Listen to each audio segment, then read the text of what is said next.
ሰላም ሰላም የጸጋ መግቦት አገልግሎት ተከታታዮች በያላችሁበት ከእግዚአብሔር አብ ከአባታችን ከጌታችንም ከኢየሱስ ክርስቶስ ጸጋና ሰላም ለሁላችሁ ይሁን።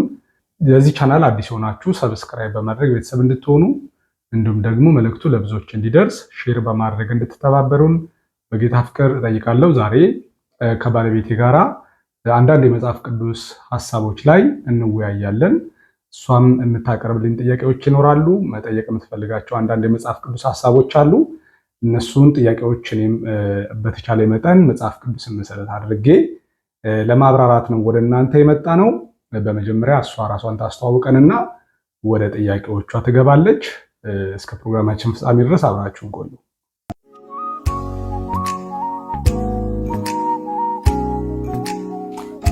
እሺ፣ መሀሌት ይታገሱ እባላለሁ እና ስለ መዳን አንዳንድ ጥያቄዎች ልጠይቅ እፈልጋለሁ። ብዙ ጊዜ መዳን እንደማይወሰድና እንደማይጠፋ ስታስተምር ሰማለሁ እና እኔ ደግሞ ልጠይቅ የምፈልገው ማቴዎስ 24:13 ላይ ያለውን የእግዚአብሔር ቃል አንተ በምን መልኩ እንደምትረዳው ማወቅ እፈልጋለሁ። ማቴዎስ 24:13 ላይ እስከ መጨረሻ የሚጸና እርሱ ይድናል ይላል የእግዚአብሔር ቃል እና አንተ ይህንን ቃል ከአንተ መረዳት ጋር እንዴት ታስማማዋለህ? እሺ፣ እንግዲህ ያው የጠየቅሽኝ መሰረታዊ የሆነ የመጽሐፍ ቅዱስ ጥያቄ ነው። እንዲሁም ደግሞ ብዙ ሰዎች የሚያነሱት የመጽሐፍ ቅዱስ ክፍል ነው። በጣም ብዙ ሰዎች ስለ መዳን ሁልጊዜም መዳን ዘላለማዊ ዋስትና እንዳለው፣ መዳን እንደማይጠፋ፣ መዳን እንደማይወሰድ፣ መዳን የእግዚአብሔር የጸጋ ስጦታ የነጻ ስጦታ እንደሆነ ስትናገሪ ሁልጊዜ የሚጠቅሱት ጥቅስ እዚህ ማቴዎስ 24 ቁጥር 13 ላይ ያለውን ቃል ነው ማለት ነው። እስከ መጨረሻ የሚጸና እርሱ ይድናል የሚለውን ጥቅስ ነው የሚያመጡት ማለት ነው። እንዲያውም በወንጌላውያን ውስጥ በጣም ትልልቅ መሪዎች፣ ትልልቅ አባቶች የሚባሉት እንኳን ሰዎች ይህንን ጥቅስ ሲጠቅሱ ትሰማለሁ። እና መጽሐፍ ቅዱስ ስለ መዳን ምንድነው የሚያስተምረን ነው። መጀመሪያ የመዳንን እኮ ትምህርት በደንብ ማወቅ ነው የሚያስፈልገው። እዚህ ጋር ጌታ ኢየሱስ ክርስቶስ እየተናገረው ቃል አውዱን ጠብቀን የምንፈታው ነው። ማቴዎስ 24 ስለምንድን ነው የሚያወራው የሚለው ነገር ነው መጀመሪያ መፈታት ያለበት። ማቴዎስ 24 የሚያወራው ስለ መዳን አይደለም። መጽሐፍ ቅዱስ በግልጽ የተጻፈልን ሰው እንዴት ነው የሚድነው? የመጀመሪያው ጥያቄ መመለስ ያለበት ሰው እንዴት ሊድን ይችላል የሚለው ጥያቄ ሲመለስ ሰው የሚድነው በክርስቶስ ሞትና ትንሣኤ ሲያምን ነው አይደል? ሮሜ መጽሐፍ ምዕራፍ 4 ቁጥር 24 ላይ ስለ በደላችን አልፎ የተሰጠውን እኛንም ስለማጽደቅ ከሙታን ባስነሳው ለምናምን እምነታችን ጽድቅ ሆኖ ይቆጠርልናል ነው የሚለው። ስለ በደላችን አልፎ የተሰጠውን እኛንም ስለማጽደቅ ከሙታን የተነሳውን ባስነሳው ለምናምን ለኛ እምነታችን ጽድቅ ሆኖ ይቆጠርልናል ይላል። ስለዚህ ሰው ሊድን የሚችለው ኢየሱስ ክርስቶስ ስለ ኃጢአት የሞቷል ደግሞም ስለ ጽድቅ ተነስቷል ብሎ ሲያምን ይድናል። ይሄ ነው መዳን ማለት። ነገር ግን ማቴዎስ 24 ምንድነው ስለምንድነው የሚያወራው ስንል ማቴዎስ 24 እኮ ስለ ታላቁ መከራ የሚያወራ ነው። ማቴዎስ 24 ስለ እስራኤል የሚያወራ ነው። ማቴዎስ 24 ከቁጥር 1 ጀምሮ ከላይ ጀምረን ስናነበው ምንድነው የሚለው? እርሱም በደብረ ዘይት ተቀምጦ ሳለ ደቀ መዛሙርቱ ለብቻቸው ወደ እርሱ ቀርበው ንገረን፣ ይህ መቼ ይሆናል? የመምጣትና የዓለም መጨረሻ ምልክቱስ ምንድነው አሉት ነው የሚለው። የመምጣትና የዓለም መጨረሻ ምልክቱ ምንድነው? ስለዚህ እየተጠየቀ ያለው ስለ መቼ ነው? ስለ ዓለም መጨረሻና ስለ አመጣጡ ነው እየተጠየቀው ያለው ማለት ነው። ጌታ ኢየሱስ ክርስቶስ ደግሞ ወደታች ወረድ ብሎ የሚያብራራው ምንድነው? እርሱ ከመምጣቱ በፊት ደግሞ ሊሆኑና ሊከናወኑ የሚገባቸውን ነገሮች ነው እያብራራ እየጠቀሰ የሚናገረው ማለት ነው። እንግዲህ ክርስቶስ ኢየሱስ ዳግመኛ ተመልሶ ከመምጣቱ በፊት የሚሆኑትም ማለት ነው። በመጀመሪያ ክርስቶስ ኢየሱስ ይሄዳል ወደ ሰማይ ያርጋል። ከዛ በኋላ ግን ከመምጣቱ በፊት የሚከናወኑ ነገሮችን ይናገራል ማለት ነው። ሲናገር ስለ መከራ ነው የሚያወራው። ወረታች ወረድ ስንል በዚያን ጊዜ ለመከራ አሳልፈው ይሰጧቸዋል፣ ይገድሏቸውም ማለት ስለ ስሜ በአሕዛብ ሁሉ የተጠላችሁ ትሆናላችሁ። በዚያን ጊዜ ብዙዎች ይሰናከላሉ፣ እርስ በርሳቸውም አሳልፈው ይሰጣጣሉ፣ እርስ በርሳቸውም ይጠላላሉ እያለ ይወርድና እንግዲህ በነብዩ በዳንኤል የተባለው የጥፋት ርኩሰት በተቀደሰችው ስፍራ ቆሞ ስታዩ አንባቢው ያስተውላል። ይሄ ስለመቼ የሚያወራና ስለ የትኛው ጊዜ የሚናገር እንደሆነ ለማወቅ ቁጥር 15 ላይ ሄደን ማንበብ ነው። ምንድነው የሚለው? እንግዲህ በነብዩ በዳንኤል የተባለው የጥፋት ርኩሰት በተቀደሰችው ስፍራ ቆሞ ስታዩ አንባቢው ያስተውል። በዚያን ጊዜ በይሁዳ ያሉት ወደ ተራራዎች ይሽሹ፣ በሰገነት ያሉ በቤት ያለውን ለመውሰድ አይውረድ፣ በእርሻም ያለ ልብሱን ለመውሰድ ወደኋላ አይመለስ። በዚያችም ወራት ለእርጉዞችና ለሚያጠቡ ወየውላቸው ይላል። ስለዚህ ይሄ ቃል ስለመቼ የሚያወራ ቃል ነው? ስለ 70ኛው ሱባኤ ወይም ደግሞ ስለ እስራኤል ታላቁ መከራ የሚያወራ ነው። ይሄ ለዓለም ሕዝብ በሙሉ መዳን በዚህ መንገድ ነው የሚገኘው ብለን እንድንሰብከው የተጻፈ ጥቅስ አይደለም። ሰዎችን እንደዚህ ብለን እንድናስፈራራቸው እና ይህንን ጥቅስ እየጠቀስን መዳን በእንደዚህ አይነት መንገድ ነው የሚገኘው ብለን እንድንናገር አይደለም። ይሄ ጥቅስ የተጻፈው ይሄ ሐሳብ ጌታ ኢየሱስ ክርስቶስ የተናገረው በመከራ ውስጥ እስከ መጨረሻ በመጽናት ስለሚገኝ መዳን ነው እየነገራቸው ያለው። ይሄ መከራ ደግሞ በእስራኤል ላይ ሊመጣና ሊከናወን ያለ መከራ ነው፣ ግድ ነው። በዳንኤል መጽሐፍ ላይ ሄደን ማየት እንችላለን። ዳንኤል መጽሐፍ ምዕራፍ 9 ቁጥር 27 ላይ እንደዚህ ይላል፣ ከ25 ጀምሮ ስለዚህ ወቅ አስተውል፣ ኢየሩሳሌምን መጠገንና መስራት ትእዛዙ ከሚወጣበት ጊዜ ጀምሮ እስከ አለቃው እስከ መሲሁ ዘመን ድረስ 7 ሱባኤና 62 ሱባኤ ይሆናል። እሷም በጭንቀት ዘመን ከጎዳናና ከቅጥር ጋር ትሰራለች። ከ62ም ጊዜ 7ም በኋላ መሲሁ ይገደላል። 62 ሲደመር 7 ስንት ነው? 69 አይደለ? ስለዚህ 69ኛው ሱባኤ ላይ መሲሁ ይገደላል አለ። ስለዚህ ጌታ ኢየሱስ ክርስቶስ የመጣበት ዘመን 69ኛው ሱባኤ እንደሆነ ግልጽ ነው ማለት ነው። ከዛ በኋላ በእርሱም ዘንድ ምንም የለም። የሚመጣውም አለቃ ሕዝብ ከተማይቱንና መቅደሱን ያጠፋል፣ ፍጻሜውን በጎርፍ ይሆናል። እስከ መጨረሻ ድረስ ጦርነት ይሆናል፣ ጥፋትም ተቀጥሯል ይላል። ስንተኛው ሱባኤ ላይ? 7ኛው ሱባኤ ላይ። እርሱም ከብዙ ሰዎች ጋር ጽኑ ቃል ኪዳን ለአንድ ሱባኤ ያደርጋል ይላል። ስለዚህ የሚያወራው በ7ኛው ሱባኤ ላይ በእስራኤል ላይ የሚፈጸም መከራ አለ። ኤርምያስ መጽሐፍ ምዕራፍ 30 ከቁጥር 7 ላይ የሚናገር ነው። ወዮ ያ ቀን ምን ያህል የሚያስጨንቅ ቀን ነው፣ ያም የያዕቆብ የመከራ ዘመን ነው ብሎ ይናገራል። ያ የእስራኤል የመከራ ዘመን ማለት ነው። ስለዚህ መጽሐፍ ቅዱስ እስራኤል ላይ መከራ እንደሚመጣ ግልጽ ነው ማለት ነው። የእስራኤል የመከራ ዘመን ተብሎ ተጽፎልናል በመጽሐፍ ቅዱስ። ስለዚህ ጌታ ኢየሱስ ክርስቶስ ከፊቱ ከ69ኛው ሱባኤ በኋላ ጌታ ኢየሱስ ክርስቶስ ከሞተ በኋላ የሚቀጥለው ስንተኛው ሱባኤ ነው? 7ኛው ሱባኤ ነው ማለት ነው። ስለዚህ በ7ኛው ሱባኤ ላይ በእስራኤል ላይ ስለሚደርሰው መከራ ነው ጌታ ኢየሱስ ክርስቶስ በግልጽ አስረግጦ እየተናገረ ያለው ማለት ነው። በድጋሚ ጌታ ኢየሱስ ክርስቶስ በሉቃስ ወንጌል መጽሐፍ ምዕራፍ 21 ከቁጥር 20 ላይ ደግሞ እንደዚህ ይላል፣ ኢየሩሳሌም ግን በጭፍራ ተከባ ስታዩ አለ በዚያን ጊዜ ጥፋቷ እንደቀረበ እወቁ ይላቸዋል። አየሽ፣ ለሐዋርያት እኮ ነው እየተናገረ ያለው። ኢየሩሳሌም በጭፍራ ተከባ ስታዩ ያን ጊዜ ጥፋቷ እንደቀረበ እወቁ። የዚያን ጊዜም በይሁዳ ያሉት ወደ ተራራዎች ይሽሹ፣ በመካከሏም ያሉ ከእርሷ ፈቀቅ ይበሉ፣ በገጠር ያሉትን ወደ እርሷ አይግቡ። የተጻፈው ሁሉ እንዲፈጸም ይህ የበቀል ጊዜ ነውና፣ በዚያ ወራት ለእርጉዞችና ለሚያጠቡ ወየውላቸው፣ ታላቅ መከራ ይላል፣ ታላቅ ችግር በምድር ላይ በዚህም ሕዝብ ላይ ታላቅ ቁጣ ይሆናል ይላል። በማ በእስራኤል ላይ ማለት ነው። የዚያን ጊዜ ኢየሩሳሌም በጭፍራ ተከባ ስታዩ ጥፋቷ እንደቀረበ ወቁ ካለ በኋላ ምን ይላል? እዚህ ጋር ደግሞ በሰይፍ ስለት ይወድቃሉ፣ ወደ አሕዛብም ሁሉ ይማረካሉ። የአሕዛብ ዘመን እስኪፈጸም ድረስ ኢየሩሳሌም በአሕዛብ የተረገጠች ትሆናለች። ስለዚህ መከራ ነው እየተናገረ ያለው ጌታ ኢየሱስ ክርስቶስ። የአሕዛብ ዘመን እስኪፈጸም ድረስ ኢየሩሳሌም በአሕዛብ ምን ያለች? የተረገጠች ትሆናለች ማለት ነው። ስለዚህ ጌታ ኢየሱስ ክርስቶስ በማቴዎስ 24 እየተናገረ ያለው በ7ኛው ሱባኤ ላይ በእስራኤል ላይ ሊደርስ ያለ ታላቅ መከራ አለ። ለዛም ነው እኮ ሽሽታችሁ በሰንበት ወይም በክረምት እንዳይሆን ጸልዩ፣ ወደ ፈተናም እንዳትገቡ ትጉና ጸልዩ እያለ አስቀድሞ ሳያቋርጡ እንዲጸልዩ ያሳስባቸዋል። ለምን? ከፊታቸው ታላቅ መከራ ስላለ ማለት ነው። ስለዚህ በመጀመሪያ ደረጃ እስከ መጨረሻ የሚጸና ይድናል ስንል በምንድን ነው የምንጸናው? የምንድነውስ እንዴት ነው የሚለው ነው። የምንጸናው በመከራ ነው። እስከ መጨረሻ የሚጸና ይድናል ሲል ስለ ታላቁ መከራ እየተናገረ ነው ጌታ ኢየሱስ ክርስቶስ። አሁን በዚህ ዘመን ስለ የትኛው መከራ ነው የምናወራው ነው? በዚህ ዘመን መከራ የሚባል ነገር አለ? የለም እኮ ሰላም የሆነበት ዘመን ላይ ያለ ነው አይደል? ወንጌልን ሰብካለን። ምንም በእስራኤል ላይ የሚደርስ አይነት ታላቅ የሆነ መከራ ይመጣብሃል ሳታቋርጥ ጸልይ ተብሎ የሚሰበክበት ዘመን ላይ አይደለም። ስለዚህ እስከ መጨረሻ የሚጸና እርሱ ይድናል ከማለቱ በፊት አስቀድሞ ስለ መከራ፣ ስለ ስደት አስቀድሞ ጌታ ኢየሱስ ክርስቶስ ነግሯቸዋል ማለት ነው።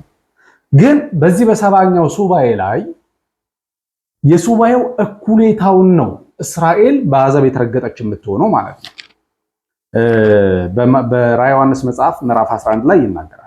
ራዕየ ዮሐንስ መጽሐፍ ምዕራፍ 11 ከቁጥር 1 ላይ በትር የሚመስል መለኪያ ለእኔ ተሰጠኝ፣ እንዲህም ተባለልኝ፣ ተነስተህ የእግዚአብሔር መቅደስና መሠዊያውን በዛም የሚሰግዱትን ለካ፣ በመቅደሱም ውጭ ያሉ ደግሞ ለአሕዛብ ተሰጥቷል፣ ተው አትለካው። እርሱም 42 ወር የተቀደሰችውን ከተማ ይረግጧታል አለ። በመቅደስ ውጭ ያለው ደግሞ ለአሕዛብ ተሰጥቷል፣ ተው አትለካው። ለምን? እነርሱም ለ42 ወር የተቀደሰችውን ከተማ ይረግጧታል። አሕዛብ። ስለዚህ ይሄ አንዱ ሱባኤ እስራኤል በአሕዛብ የምትረገጥበት ዘመን የሱባኤው እኩሌታ ማለት ነው። ስለዚህ ቃል ጌታ ኢየሱስ ክርስቶስ ከፊታቸው ምን አይነት መከራ እንዳለባቸው ስለሚያውቅ ከዛ መከራ እስከ መጨረሻ የሚጸና እርሱ ይድናል። አሁን ባለንበት ዘመን ያለን አማኞች፣ የጸጋ ዘመን አማኞች እስራኤልም አሕዛብም የማንለይበት ሰው ሁሉ በክርስቶስ ሞትና ትንሣኤ በማመን የሚጸድቅበትና የሚድንበት ዘመን ላይ ያለን ሰዎች የምንድነው በማመን ነው። ይሄ ግን የተወራው ስለ እስራኤል ነው። ይሄ እየተናገረ ያለው ከመከራ ጋር በተያያዘ ስለ እስራኤል የተጻፈ መጽሐፍ ቅዱስ ክፍል ነው። ስለዚህ መጽሐፍ ቅዱስም አውዱን ምን እንደሚል አውዱ ለማን እንደተጻፈ በማየትና በመመልከት ሐሳቡን እንደ ፈቃዱ መተርጎም ያስፈልጋል። እንደ እግዚአብሔር ፈቃድ ወይም እንደ መጽሐፍ ቅዱስ ሐሳብ ማለት ነው። ስለዚህ ይህ እስከ መጨረሻ የሚጸና ይድናል የሚለው ከመከራ ጋር በተያያዘ ስለ እስራኤል የተጻፈ ነው። በሰባኛው ሱባኤ የሚፈጸም የመጽሐፍ ቅዱስ ሐሳብ ነው ማለት ነው። ነገር ግን አሁን ባለንበት ዘመንስ በጸጋ ዘመንስ ሰዎች ካመኑ በኋላ መጽናት አይጠበቅባቸውም ወይ? አሁን ባለንበት ዘመን አንድ ሰው ካመነ በኋላ መጽናት አይጠበቅበትም ወይ ካልሽኝ መጽናት ይጠበቅበታል። ነገር ግን አሁን ያለንበት ዘመን ላይ በመጀመሪያ ስለ መጽናት ከማውራታችን በፊት ያው መጽናትና መዳንና የይዟር ለማቴዎስ ያስቀመጠልን የሚጸና ይድናል አይደል? አሁን ግን የዳነ ነው የሚጸናው። በፊት ሰው ጸንቶ እስከ መጨረሻ ጸንቶ ነው የሚድነው ነው ተብሎ የተጻፈው በማቴዎስ ላይ። ኢየሱስ ክርስቶስ ሞቶ የጥልን ግድግዳ ካፈረሰ በኋላ እስራኤልም አሕዛብም ልዩነት የለም ሁሉንም የሚያድን የእግዚአብሔር ጸጋ ተገልጧል የሚለው እውነት ከተገለጠ በኋላ ግን ሰው የሚድነው እንዴት ነው ከተባለ ኢየሱስ ክርስቶስ ስለ ኃጢአቴ ሞቷል፣ እኔን ስለማጽደቅ ደግሞ ከሙታን ተነስቷል ብሎ ሲያምን አንድ ሰው ሙታን ከሆነ ሕያው ይሆናል፣ ኃጢአተኛ ከሆነ ጻድቅ ይሆናል፣ በአዳም ከሆነ በክርስቶስ ይሆናል። በማመን ብቻ ማለት ነው። ምክንያቱም ሮሜ መጽሐፍ ምዕራፍ 4 ቁጥር 1 ላይ እንግዲህ አብርሃም አባታችን ምን አገኘ እንላለን? አብርሃም በሥራ ጸድቆ ቢሆን ኖሮ የሚመካበታለሁ፣ ነገር ግን በሰው ዘንድ ነው እንጂ በእግዚአብሔር ዘንድ አይደለም። አይሽ አብርሃም ግን እግዚአብሔርን አመነ፣ እምነቱም ጽድቅ ሆኖ ተቆጠረለት ነው የሚለው። ስለዚህ ለማይሰራ ኃጢአተኛውን በሚያጸድቀው ሰው ለሚያምን እምነቱ ጽድቅ ሆኖ ይቆጠርለታል። እምነቱ ጽድቅ ሆኖ ይቆጠርለታል ሲል ምን ሲያምን ብለን ከጠየቀን እዛው ሮሜ መጽሐፍ ምዕራፍ 4 ቁጥር 4 ላይ ተቆጠረለት የሚለው ቃል ግን ስለ አብርሃም ብቻ አይደለም ማለት ነው። ስለ በደላችን አልፎ የተሰጠውን እኛንም ስለማጽደቅ ከሙታን የተነሳውን ባስነሳው ለምናምን ለኛ እምነታችን ጽድቅ ሆኖ ይቆጠርልናል ይላል። ስለዚህ ሰው የሚድነው እንዴት ነው ካላችሁኝ፣ ሰው በማመን ብቻ ነው የሚድነው። ስለዚህ አሁን ጸንቶን የዳነው ሰው አይደለም አይደል? እስከ መጨረሻ ከጸና ትድናለህ ብለን ወንጌል አንመሰክር። ሰው በዚህ መንገድ ይጸድቃል ካልን ይጸድቃል ነው በቃ። ስለዚህ አንድ ሰው ልክ ሲያምን ይድናል ማለት ነው። ዳነ። ከዳነ በኋላ ግን ይጸናል። ከጸና በኋላ አይደለም የሚድነው። አይሻውን ልዩነት አለው እኮ። አንድ ሰው ጸንቶ ሲድንና ድኖ ሲጸና ይለያያል። እኛውን ጸንተን ነው የምንድነው ሳይሆን ድነን ነው የምንጸናው ነው መባል ያለበት። ምክንያቱም ከመቅጽበት የሚያድን የእግዚአብሔር ጸጋ ነው የተገለጠው ባመንበት ቅጽበት። እንዲያውም እዚህ አንደኛ ቆሮንቶስ መጽሐፍ ምዕራፍ 1 ላይ ያለውን የመጽሐፍ ቅዱስ ክፍል ላንብብልሽ። 6 ጀምሮ ያለው ላንብብ። እንደዚሁም የጌታችንን የኢየሱስ ክርስቶስን መገለጥ ስትጠባበቁ አንድም የጸጋ ስጦታ እንኳን አይጎድልባችሁም። እርሱም ደግሞ በጌታችን በኢየሱስ ክርስቶስ ቀን ያለ ነቀፋ እንድትሆኑ እስከ ፍጻሜ ድረስ ያጸናችኋልና። ወደ ልጁ ወደ ክርስቶስ ኢየሱስ ተጠራችሁ እግዚአብሔር የታመነ ነው ይለናል። ቀጥልና ማለት ነው። ስለዚህ ከላይ ቁጥር 4 ላይ እንደዚህ ይላል፣ በክርስቶስ ኢየሱስ ስላመናችሁ በተሰጣችሁ በእግዚአብሔር ጸጋ ምክንያት ይላል። በክርስቶስ ስናምን አንድ የሚሰጠን የእግዚአብሔር ጸጋ አለ። ያ ጸጋ ምን የሚያደርግ ነው? የሚያድን ነው። ስለዚህ ዳነ አንድ ሰው አይደለ? ከዳነ በኋላ ደግሞ ምን ይላል? ይቀጥልና የጌታችንን የኢየሱስ ክርስቶስን መገለጥ ስትጠባበቁ አንድም የጸጋ ስጦታ እንኳን አይጎድልባችሁም ካለ በኋላ እርሱ በጌታችን በኢየሱስ ክርስቶስ ቀን ወይም ደግሞ በጌታ ቀን የምንለው በክርስቶስ ሁሉ በፊት የምንገለጥበት ቀን አለ አይደል? እስከ ፍጻሜ ድረስ ያጸናችኋል፣ ያለ ነቀፋ እንድትሆኑ ማለት ነው። ስለዚህ አሁን ከዳንን በኋላ የሚያጸና ጸጋ ስላለን እንጸናለን። እንዲያውም መጽሐፍ ቅዱስ በነፃነት ልትኖሩ ክርስቶስ ነፃነት አወጣችሁ፣ እንግዲህ ጸንታችሁ ቁሙ፣ ደግማችሁ በባርነት ቀንበር ምንበናት ብሎ አትያዙ ይላል። አየሽ። ስለዚህ አንድ ሰው በጌታችን በኢየሱስ ክርስቶስ በማመን ከጸደቀ ከዳነ በኋላ አንድ ላይ ደግሞ የሚሰጠው የእግዚአብሔር ጸጋ አለ። እሱ ምን ያደርገዋል? ማዳን ብቻ ሳይሆን ማጽናት፣ ጻድቅ ብቻ ማድረግ ሳይሆን እንድንቀደስ ማድረግ። ያንን የሚያደርገው የእግዚአብሔር ጸጋ ነው ማለት ነው። ስለዚህ በተለያየ ድካም ውስጥ ሊኖር ይችላል አንድ ሰው። መጽሐፍ ቅዱስ እንደዚህ አይነት ሰዎችን ነው ጸንታችሁ ቁሙ እያለ ያለው። አሁን ጸንታችሁ ቁሙ እያለን ያለው ከመካድ ጋር በተያያዘም አይደለም። ከመካድ ጋር በተያያዘ ሳይሆን ከመክበር ጋር ከመንገስ ጋር ወይም አክሊልን ከመቀበል ጋር ነው የሚያያይዘው ጳውሎስ። ለምሳሌ አንድ ሰው ድኖ ከጸና አክሊል ይቀበላል። ድኖ ካልጸና ግን መዳኑን አይደለም የሚያጣው፣ አክሊል ነው የሚያጣው። ከእግዚአብሔር ዘንድ የሚቀበለውን ክብር ያጣል። አለመጽናት ማለት በኃጢአት መመላለስ ማለት ነው፣ በጸጋ ወንጌል አውድ ውስጥ ማለት ነው። በጳውሎስ መልእክት ወይም በጸጋ ወንጌል መልእክት ውስጥ አንድ ሰው አልጸናም የሚባለው በኃጢአት ውስጥ ሲመላለስ ነው። በጸጋ ጸንቶ አልቆመም ማለት ነው። ለምሳሌ ሮሜ መጽሐፍ ምዕራፍ 1 ቁጥር 12 ጀምሮ ስናነብ ትጸኑ ዘንድ መንፈሳዊ ስጦታንም ላካፈላችሁ ላያችሁን አፍቃለሁ አለ ጳውሎስ። ትጸኑ ዘንድ አይሽ። ስለዚህ እነዚህ ሰዎች አምነዋል። ካመኑ በኋላ በኃጢአት ከተመላለሱ ጸኑ አይባልም። ትጸኑ ዘንድ የሚላቸው በዳኑበት ጸጋ ጸንተው መንፈሳዊ ሰው ሆኖ ታንጸው እንዲያድጉ ነው። ስለዚህ መጽናት ከመክበር ጋር ከመንገስ ጋር ነው የሚገናኘው። ለምሳሌ ሁለተኛ ጢሞቴዎስ ያለው ላንብብና ለጠቅልል ከቁጥር 10 ጀምሮ ያለው። ስለዚህ እነርሱ ደግሞ በክርስቶስ ኢየሱስ ያለውን መዳን ከዘላለም ክብር ጋር እንዲያገኙ ለተመረጡት በነገር ሁሉ እጸናለሁ። እነርሱ በክርስቶስ ኢየሱስ ያለውን መዳን ከዘላለም ክብር ጋር እንዲያገኙ ለተመረጡት እጸናለሁ ካለ በኋላ ቃሉ የታመነ ነው አለ። ከእርሱ ጋር ከሞትን ከእርሱ ጋር ደግሞ በሕይወት እንኖራለን። መዳን እንደዚህ ነው።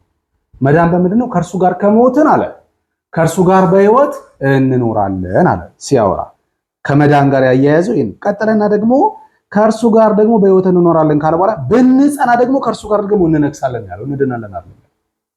ብንጸና እንድናለን አለ እዚህ ጋር ከእርሱ ጋር ከሞትን ከእርሱ ጋር በሕይወት እንኖራለን። ይሄ ነው መዳን። ከዛ ብንጸና ደግሞ ከእርሱ ጋር ምን እንላለን? እንነግሳለንና ካለ በኋላ ብንክደው ደግሞ ይክደናል። ምን ንግስናውን ማለት ነው፣ አክሊሉን ማለት ነው የሚያዋው። ይሄ ብንክደው የሚለው መዳንን አይደለም። አሁን ኢየሱስ አዳኝ አይደለም የሚለውን ሐሳብ ይዞ አይደለም ጳውሎስ። ብንጸና እንነግሳለን አለ። ከመዳን ባለፈ አይደለ ከላይ መዳንን ከዘላለም ክብር ጋር ብሏል። መዳንና ዘላለማዊ ክብር እንዳለ ይናገራል። ስለ መዳንና ዘላለማዊ ክብርን ሲለየው ከእርሱ ጋር ከሞትን አለ ከእርሱ ጋር በሕይወት እንኖራለን። ይሄ መዳን ነው፣ በክርስቶስ ኢየሱስ ያለው መዳን ነው። ብንጸና ደግሞ ከእርሱ ጋር እንነግሳለን የሚለው ደግሞ መዳንን ከዘላለም ክብር ጋር ስላለ ይሄ ደግሞ ከክብር ጋር የሚገናኝ ነው ማለት ነው። ስለዚህ እዚህ ጋር ብንጸና እንነግሳለን ያለው ብንጸና እንድናለን አይደለም። አንድ ሰው አልጸናም ሲባል በጸጋ ወንጌል ኢየሱስን ክዷል ማለት አይደለም።